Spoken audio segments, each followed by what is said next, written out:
What's going on, everyone? Today we're going to be in 1 John 3:11 through 12.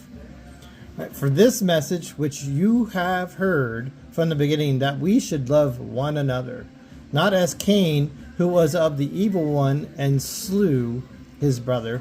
For what reason did he slay him? Because his deeds were evil and his brothers were righteous. Now, think back.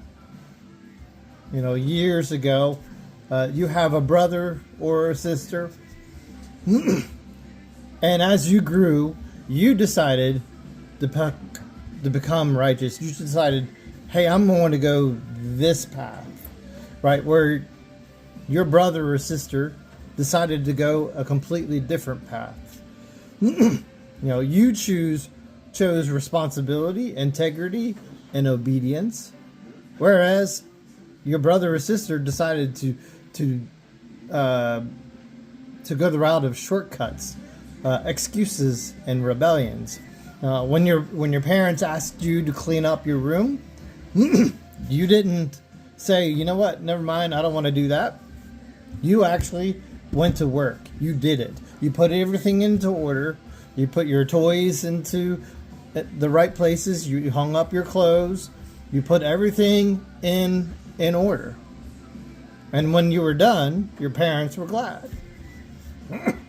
Now, your brother and sister, when your parents asked them to pick up their room, they refused to. They rebelled against it. They would, do whatever else they would do. Maybe they were playing video games, depending on how old you were. Maybe they decided to go out with their friends and things like that. But when they were put into a corner and forced to pick up their room, they would stuff everything underneath their bed. They would throw things into their closet.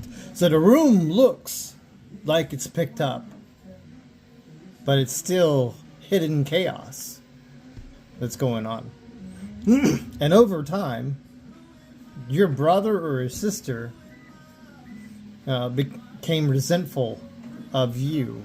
Not because you were doing wrong, but because you were doing right. And John uses Cain and Abel in these two verses to show that hatred grows when righteousness exposes evil. So what happened with your brother or sister, or even if we're going to look at Cain and Abel in this point,